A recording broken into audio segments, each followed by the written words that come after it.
안녕하십니까. 이것이 신앙 고백이다.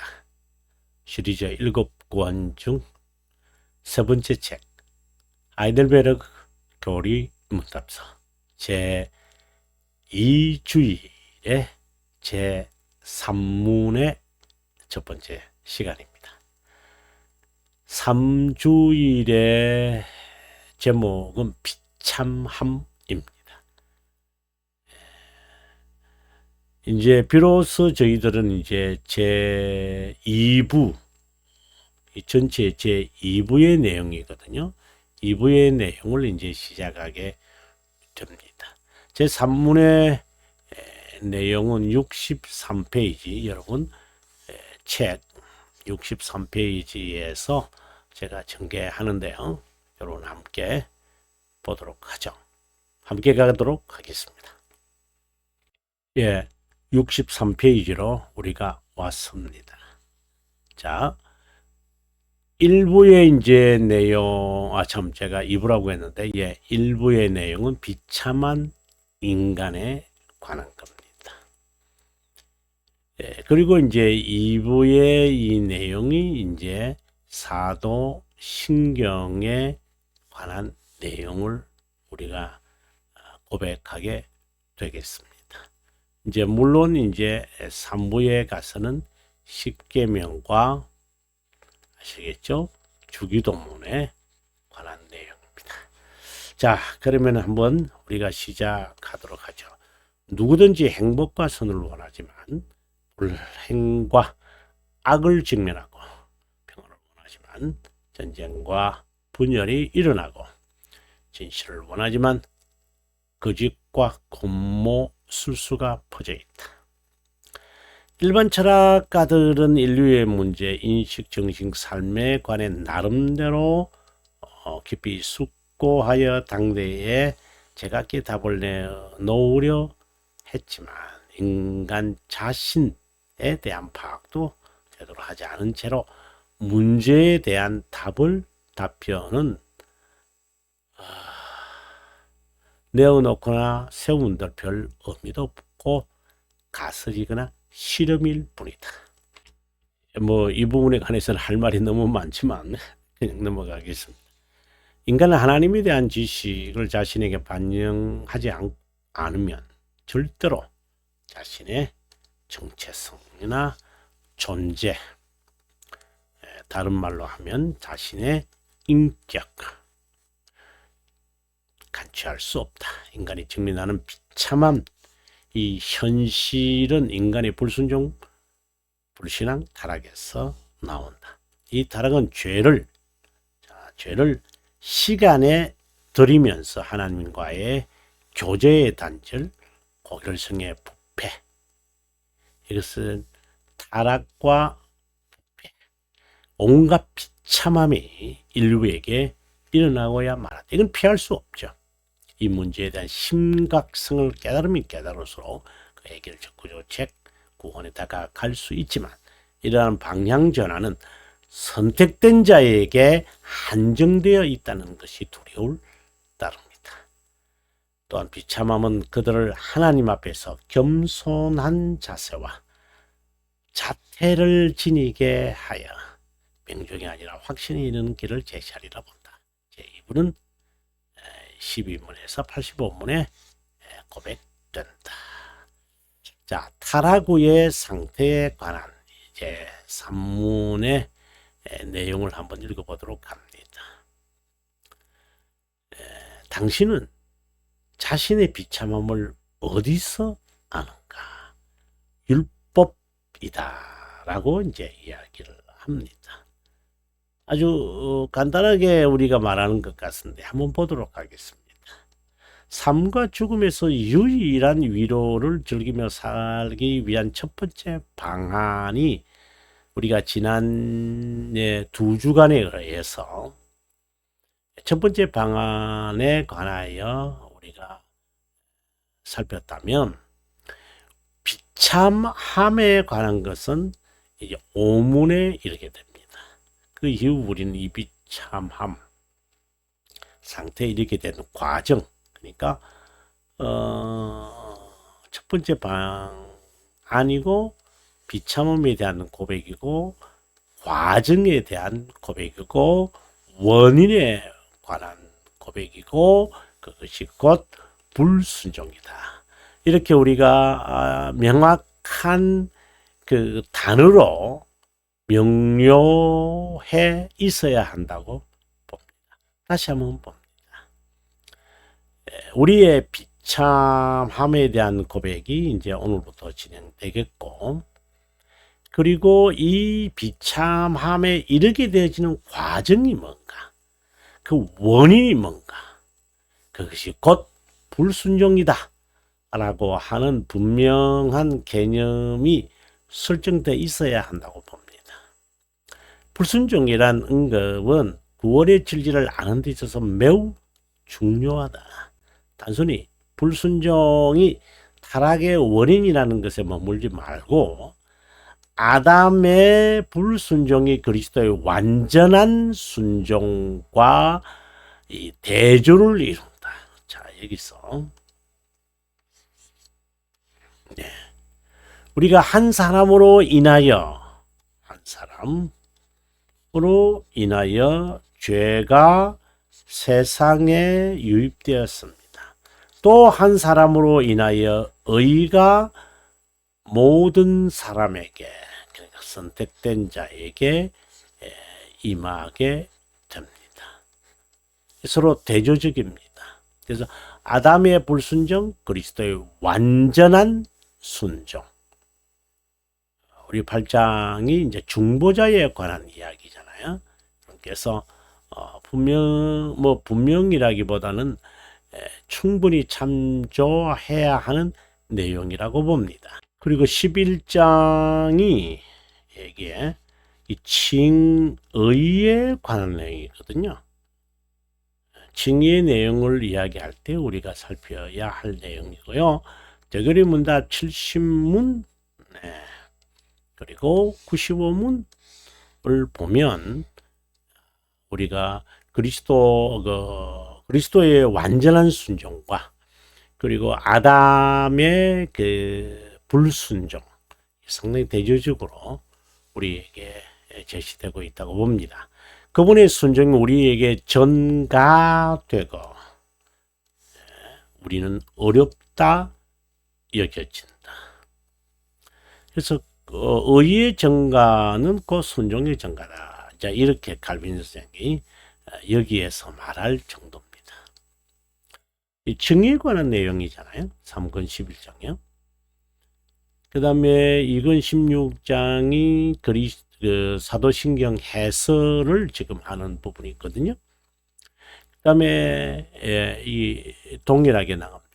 우리 자신에 대한 지식의 시작은 비참함이지만 구속자 하나님을 통한 놀라운 구원의 진리로 향하게 한다. 그 중심 개념으로 바로 불순종과 순종, 제1 아담과 제2 아담의 대비다.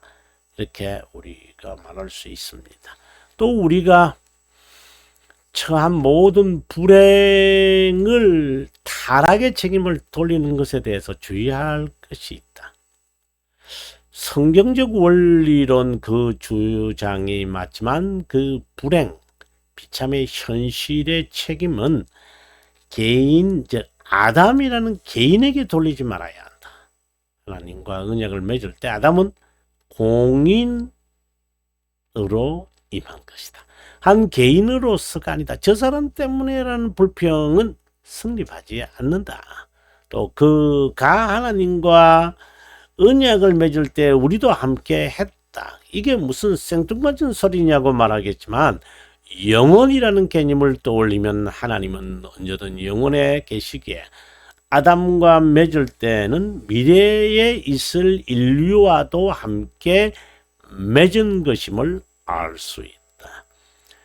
영원에 계시는 하나님이 아담과 맺을 때 하나님에게 무슨 미래가 있어요.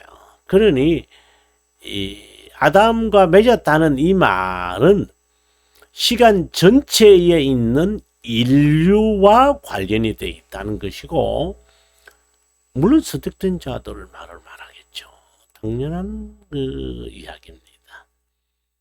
그리고 이 언약이라고 하는 이 단어를 우리가 떠올리면 우리가 신앙고백서 이제 7장 신앙고백서 7장 이 7장에 보면은 이제 언약에 관한 이야기를 이제 자세하게 설명을 하는데요. 이것은 자비함의 언약이다. 하나님의 영원하심이 시간에 드러난 것이다. 이 분명하게 알지 않으면은 이제 이런 이제 주장들을 이제 하게 되어져요. 자, 하나님은 언제든 현재이기 때문에 시간 속에 있는 아담은 과거고 우리는 지금이라고 말할 뿐 하나님은 언제든지 현재다. 영원하신 하나님이 아담과 맺었다 이렇게 말할 때는 우리가 바라볼 때 뭐 미래에 있는 우리와 또 그 우리의 후손하고 무슨 이제 더 이상 이제 대화를 할 수가 없는 하나님이 심을 인정하지 않는데 뭐 언약에 관한 이야기를 어떻게 더 전개를 할 수 있을까요? 사실상 그 진리는 언쟁하는 게 아니거든요. 수용하지 않는데 무슨 대화가 이루어지겠습니까? 그건 불가능합니다. 언쟁할 필요가 없는 거죠. 인정을 안 하는데요. 어차피 인정을 안 하려고 언쟁하겠다고 하는 것인데, 네. 타락은 하나님과의 교제 단절. 율법은 이 단절에 관해 알린다. 문자적으로 단절은 타락이다. To fall from or depravity이다. 하나님과의 교제는 거룩에 의존한다. 교제의 상실이나 단절이라는 의미는 거룩을 상실했고 하나님의 형상은 거룩과 의로 구성되어 있다. 이렇게 이제 우리가 자연스럽게 이렇게 말하는 이유, 이건 논리적인 이야기가 아닙니다. 에베소서 4장 24절과 골로새서 3장 10절에서 그러면 하나님의 형상 거룩과 의로 인간은 하나님의 거룩과 의로 구성되어 있네. 그렇게 만들었네. 그러면 인간의 존재는 거룩과 의겠네. 그렇게 말하면 아닙니다. 그러면 뭐죠? 우리가 하나님의 형상과 우리의 모양대로 창세기 1장 27절에 이렇게 말씀하실 때 내용은 말하지 않아요. 네. 그런데 에베소서와 골로새서에 이르러서 표현을 뭐라고 하느냐면은 참 지식과 의와 거룩으로 새 사람이 이렇게 말해요. 골로새서 이제 3장 10절이고요. 에베소서 4장 24절에서는 거룩과 의로 입은 새 사람 이렇게 말해요. 그러니까 중생된 새 사람에 대해서 말할 때 거룩과 의로 이렇게 말하거든요. 자, 중생된 사람이 의와 거룩이 회복되었다라는 거잖아요. 참 지식, 이제 골로새서 3장 10절에 의하면 참 지식과 의와 하나님에 대한 참 지식을 말하거든요.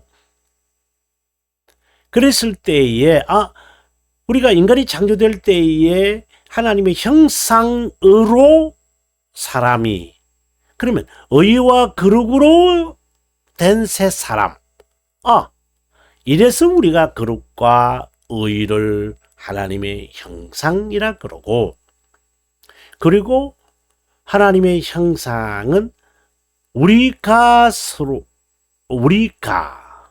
이런 말씀을 할 때 교제를 말하는구나. 그러면 그 교제는 상태를 말하잖아요. 교제는 상태를 말하는 건데 이 상태를 우리가 알 수가 없어요. 그냥 우리 상태 그런 거구나. 예를 들어서 내가 대한민국 국민이다. 우리 그걸 느끼면서 사는 거 아니잖아요. 밖에 나가서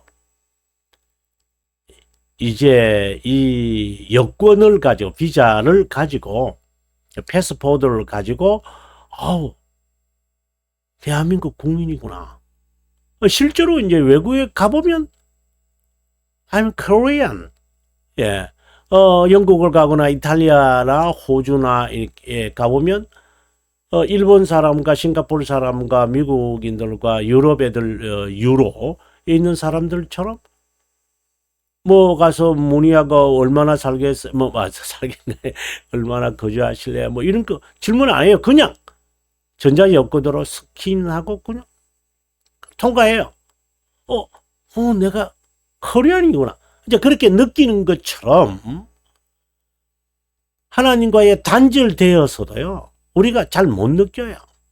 중생이 되어져서 하나님과의 교제가 회복되었대도 잘 못 느껴요. 참 이게 그래서 제가 중생의 경험이라는 단어를 제가 자주 쓰는 이유가 그 때문이거든요. 자, 타락한 하나님의 형상이란 인간이 그분과의 관계가 단절되었다는 것이다. 하나님의 형상은 중생과 밀접한 관련을 맺고 있다. 지금 제가 했던 설명을 지금 문자화 만들었습니다. 중생의 목적이 그분의 형상 회복이기 때문이다.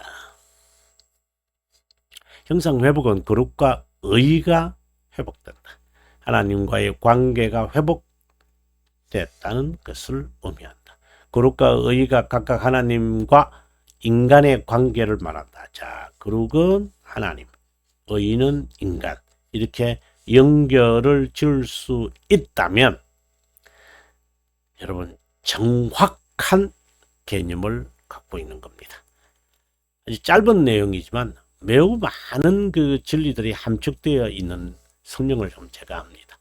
거룩은 하나님과 우리를 연결하는 줄이고 의를 붙잡는 줄이다. 타락은 하나님과 언약을 깨뜨리고 그분과의 관계를 단절시키고 거룩을 상실하고 불순종함으로 인류 불행 비참함을 초래했다. 자, 비참함을 초래한 이 배경이 결국 어디예요? 타락이에요. 영과 육의 분리가 육의 죽음이라면 그분과의 교제 단절은 영의 죽음이군요. 영과 육의 죽음은 하나님의 진노와 저주로 나타난다라고 되어 있습니다. 예, 오늘의 강의는 이제 여기서 마무리하겠습니다. 예, 다음 시간 우리가 67페이지죠. 기억하시고요. 다음 시간에 뵙도록 하겠습니다. 예, 긴 시간 동안 함께 해주셔서 고맙고요. 저는 다음 시간에 인사드리겠고 남은 시간 행복하십시오.